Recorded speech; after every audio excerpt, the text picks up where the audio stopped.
Alright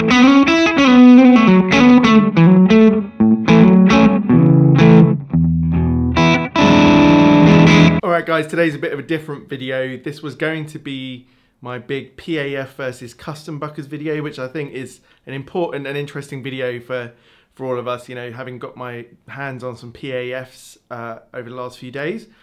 This video is some of the content that was going to go into that, but basically I had a card corruption on my camera, which was about half of the time I'd spent on this, and it took away quite a lot of the stuff that I wanted to do. So what I've done is I've really kept this as a vlog instead of cutting it into a more polished video, which is what I'd intended, this sort of nice big polished video about, you know, PAFs and Custombuckers. What you'll see, I think, will still be fun. You'll notice that my editing of text on the screen and everything gets a bit less thorough throughout, because honestly, like, I've spent hours on this and, you know, to lose half of it has been a bit of a pain. So if you're new to the channel, I apologise. I don't normally make videos like this, but I think it's actually quite fun to see what I'm doing, my process. A lot of what I say to the camera is not what I would have actually used. I would have then recorded that in more of this format to this camera, but I'm basically putting my ideas down so I can see them in the edit and then make them in this slightly more aesthetically pleasing way or whatever.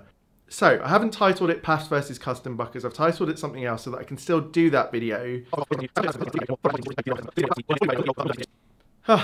Even this bit is going on and on, but I hope you enjoy the video, and I'm going to remake this one in a week or two. What's good about this is I've now got more knowledge about this, and actually as I film a few more videos in between, I'll gain more knowledge and hopefully pass it on to you. So anyway, enjoy the rest of the video.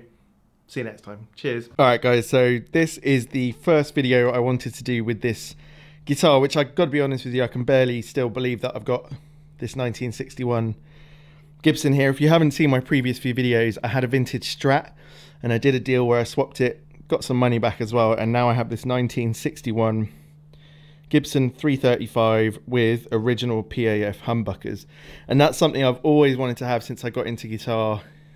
This PAF, it's the mythical, legendary, very expensive thing. A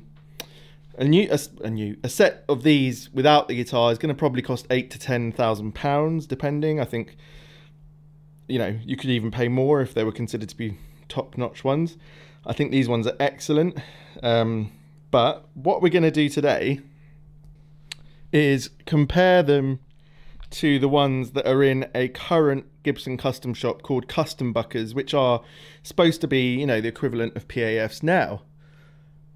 Well, how close are they? I want to know what they sound like clean, what they sound like overdriven, whether they're well balanced between each pickup, what the volume difference is between the original ones and these ones.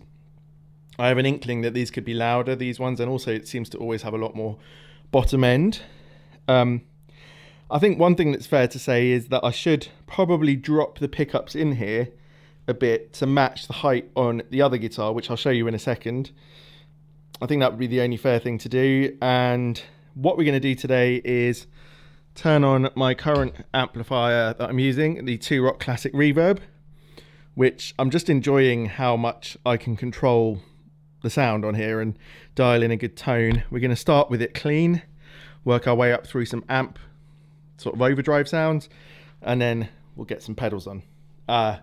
Let's start by lowering these pickups. I'll show you what they sound like just with a 10-second test before, and then lower them, and then we'll start just sort of playing between the two, see what we think. Okay, we'll just start with the simplest. This is the Marcus King. You're going to be able to tell by the gold pickups and hardware. Just keeping the amp on what it was the last time I used it. Full volume on everything, full tone. Let's just go for the neck pickup.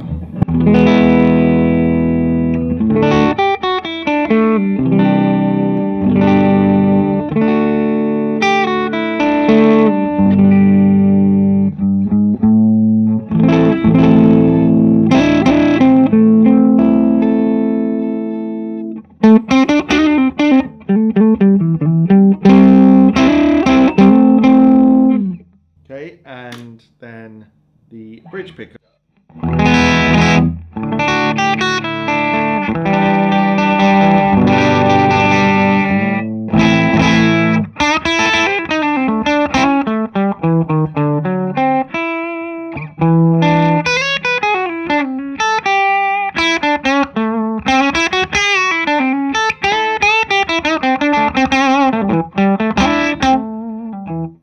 in the middle.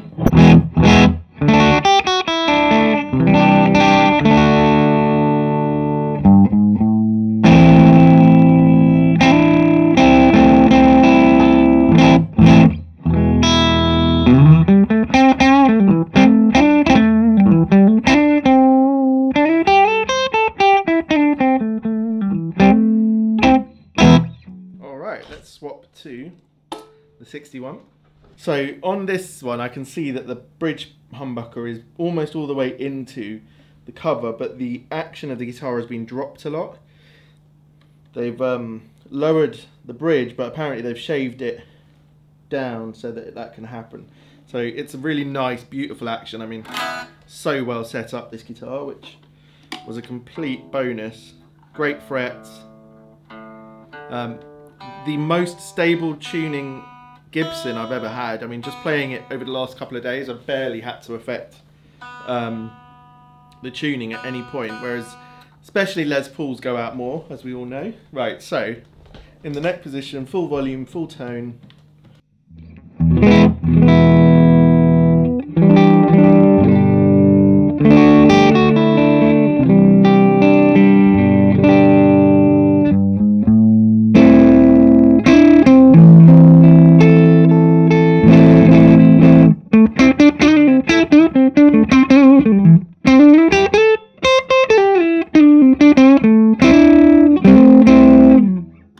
In the bridge, I've just noticed, oh there we go, it's a bit tight. The bridge volume knob wasn't going up to 10, but it is now.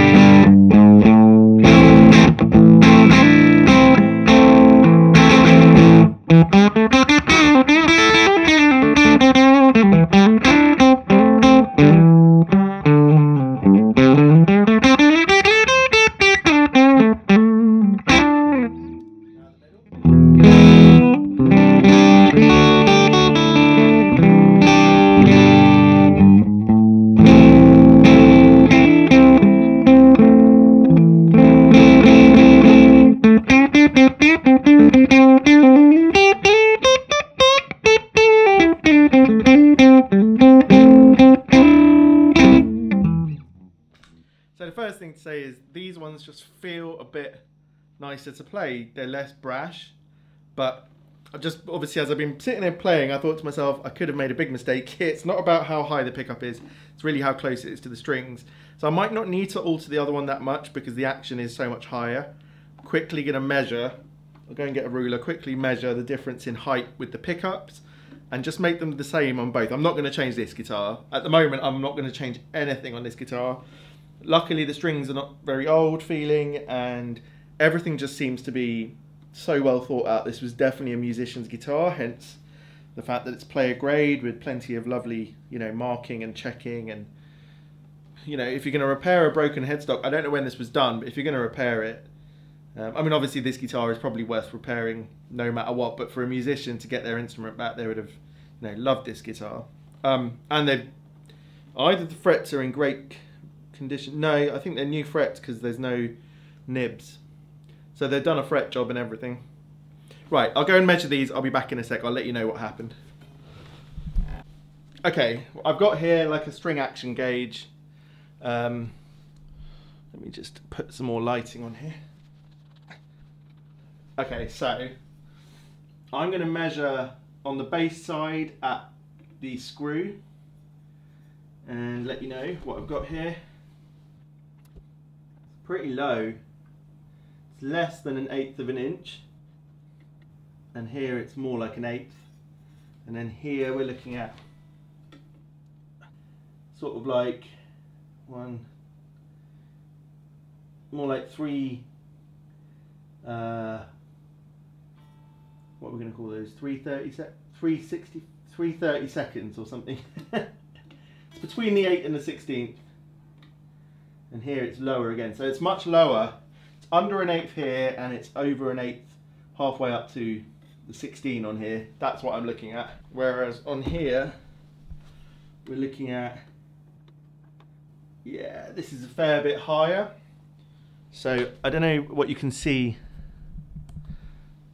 on here, but it's quite a, you know, it goes down to fine measurements.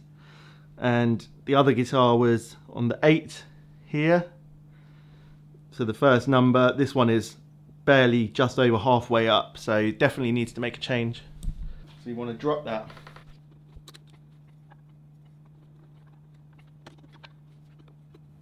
Whereas the neck pickup was similar anyway, but we've now dropped this by, I'm going to say,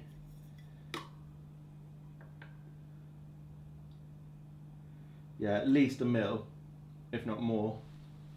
Right, let's give it another sound. Okay, so still with the Marcus King, full volume, full tone.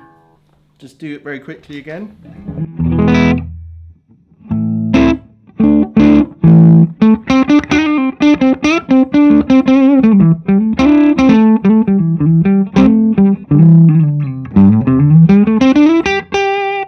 Okay, now over to the bridge.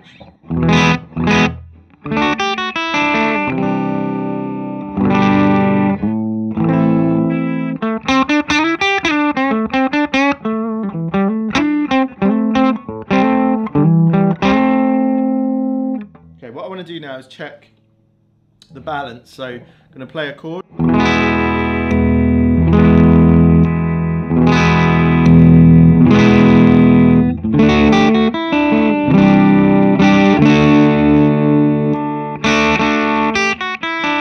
So I prefer the bridge now, it's much less hot. So what I want to do now is change the neck pickup height until they become balanced in terms of volume. Yeah, having a bit of fun with the screwdriver. I've been in the basement sanding guitars all morning and my hands are quite stiff now, but okay, let's try that.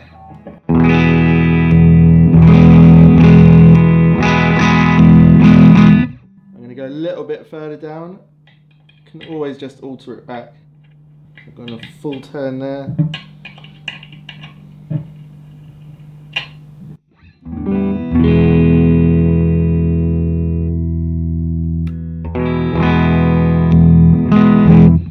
So the neck pickup in here definitely just has a lot more low end to it, and I think that's what makes it feel like that. So which is why I've been often playing it in the second position of the baritone, but today I'm not going to do that. Both guitars don't have baritones, so...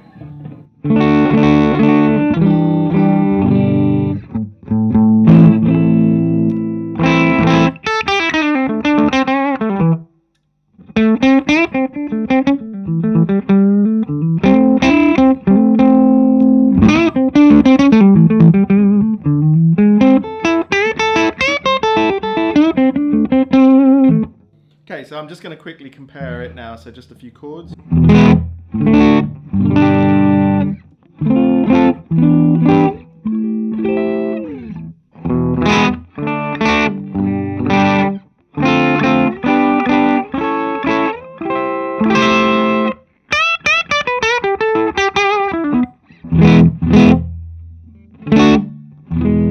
It's just a lot more sort of those soft harmonics with these pickups.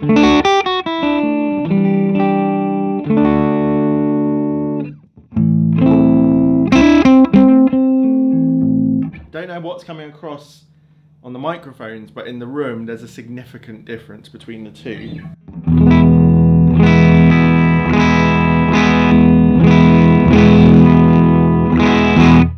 So you can hear there, the volume just does not really shift at all. Obviously the brightness does between the bridge.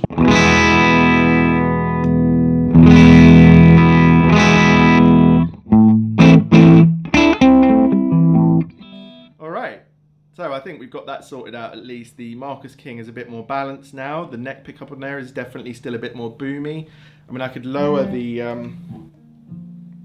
I could definitely lower the neck side of the low side of the neck pickup a little bit more perhaps. I'll see if that makes any difference, but otherwise let's hear them both in the mix now. The amp is set on the edge of breakup, as you can hear.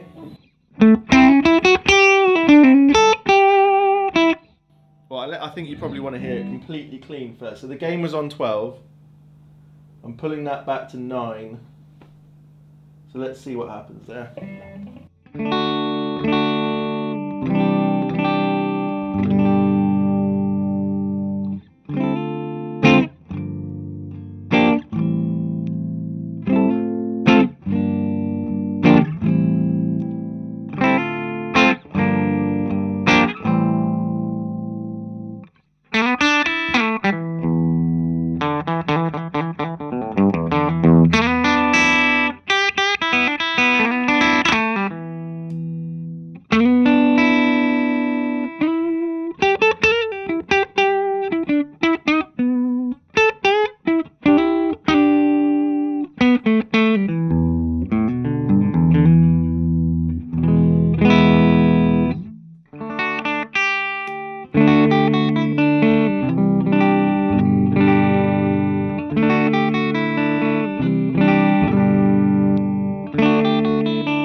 A lot less clarity in these Custombuckers.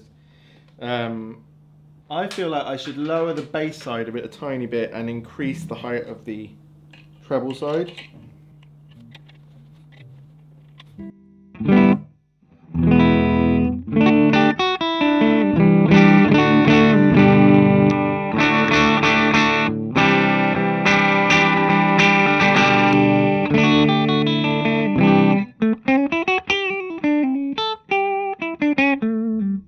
It's giving it a bit more life doing that. Okay, if you've noticed recently on my videos, trying to do things in a more, what should we say, easy to film way, and I hope that doesn't affect the overall enjoyment of the video, but I feel like I can get through more interesting content rather than setting this up and filming it as like sterile demos. I'm talking to the camera and not going back and forth to the other camera that I used to do, which took so much time. But let me know down in the comments what you think.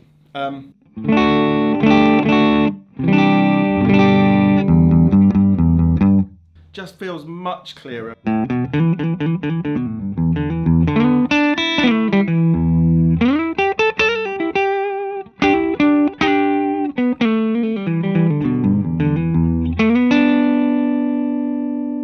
level of sustain is unbelievable on this. Now if we turn that gain back up to where it was,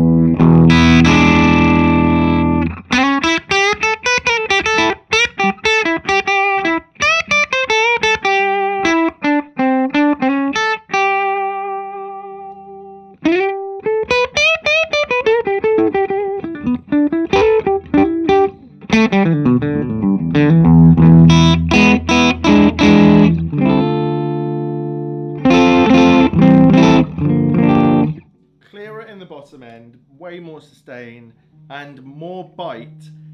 The other guitar, the bite under the fingers doesn't feel the same. It's got trebliness in the top end, but it doesn't quite feel like it bites in as much. But let's just see what we can hear.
As I said before, I don't know what will come through, but under the fingers there feels like quite a lot less sustain, but also the sort of clipping, I would call it, of the edge of Breakup feels harsher on this than it does on the other one.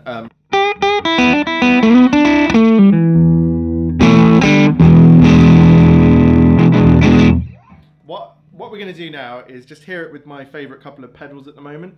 Then I'm going to put this into a sort of mix situation and go back and forth between the two in the mix, because obviously that makes the most difference. You know, there's 20 times price difference between these two sets of pickups. Clearly, a lot of what makes the other ones expensive is rarity, exclusivity. You know, you have to sort of take them out of a guitar. So they're not comparable in that way, but in terms of sound, they are obviously trying to be the same. This is trying to be something similar, but it's whether it can actually do that in a real life situation. So let's kick on my delay first. Really enjoying this dual blue delay set like this. So.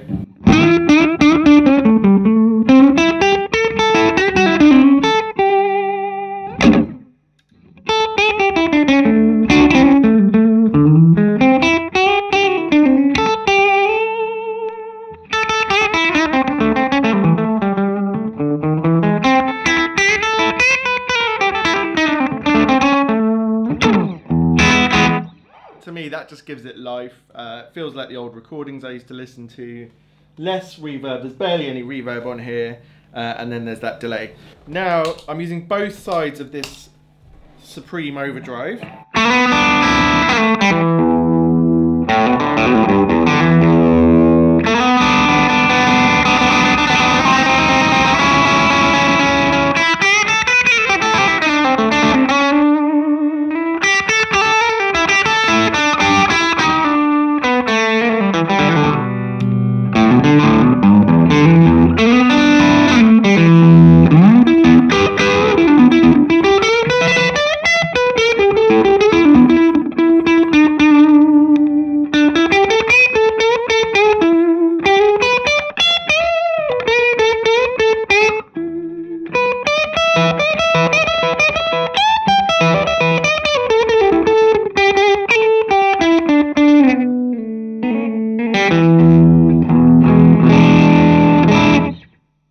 It still sounds great, to be honest. With the pedal there and that overdrive, you're getting a lot more out of the pickup.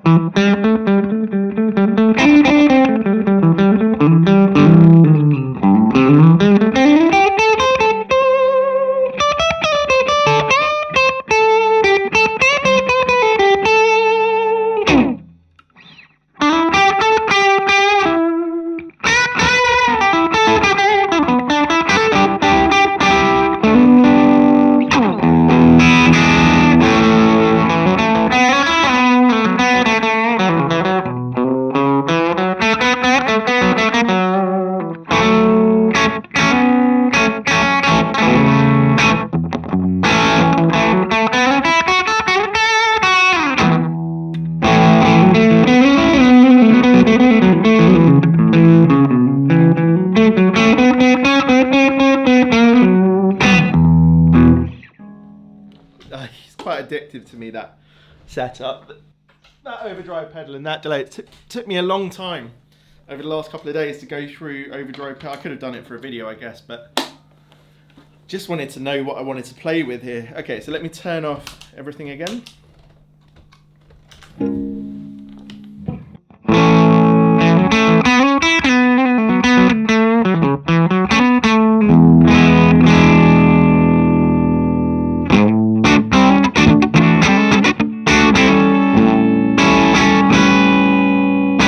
Okay, I'll put the delay on.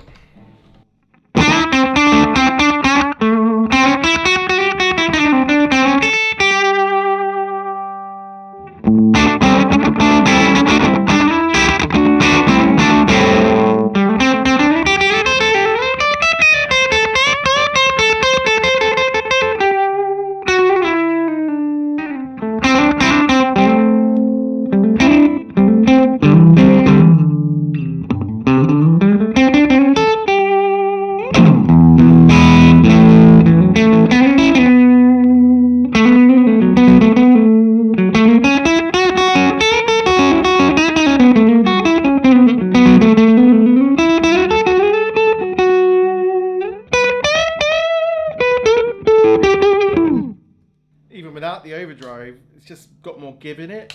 It's more fun to play, more balanced. Right.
Just want to quickly plug in the Marcus King there. You can hear in that bridge pickup just strumming those chords. It just comes together so nicely, and I'm just curious, does it do the same?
Definitely lacks in comparison. I'd say standalone, this sounds great, but only when I've now played the PAFs do I realise there's a bit of heart, a bit of meat on the bone missing. There's just a thickness.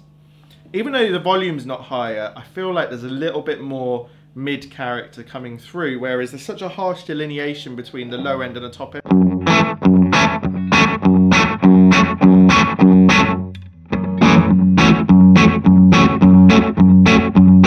But, you know, so much can be in your mind. So let's just quickly do that exact same little, whatever that was.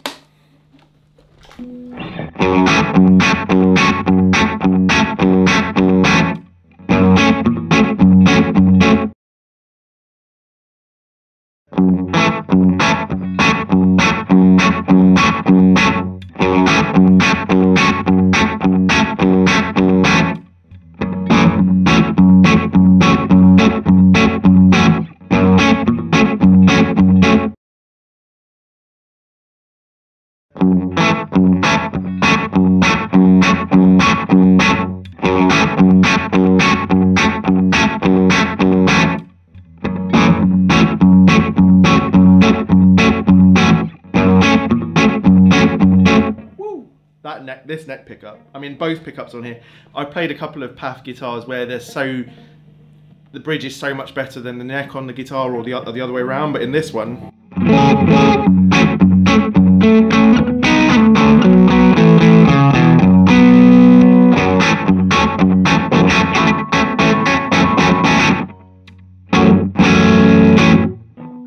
yeah, it's just sweeter. All right. I am obviously besotted with my new guitar. Let me go and record the in the mix bits, but my impression so far is, if you're a dyed-in-the-wool humbucker player who's got a fantastic Les Paul SG, ES, whatever, and you get gas, and you're the sort of person who could spend money on a Murphy Lab, spend your time finding a good set of PAFs and putting it in your favourite guitar. That is my impression. The only way we're going to be able to sort this out is if I take these out and put them in my favourite Les Paul. And I am going to do that one day. It's not going to be very soon. I'm going to try and find a tech that will come round and be here with me to do it. I am not willing to muck it up myself, shall we say. At some point we're going to take these out and test them and get some reproductions made, me and Sun Bear pickups, because with my experience of pickups so far, this is a special set.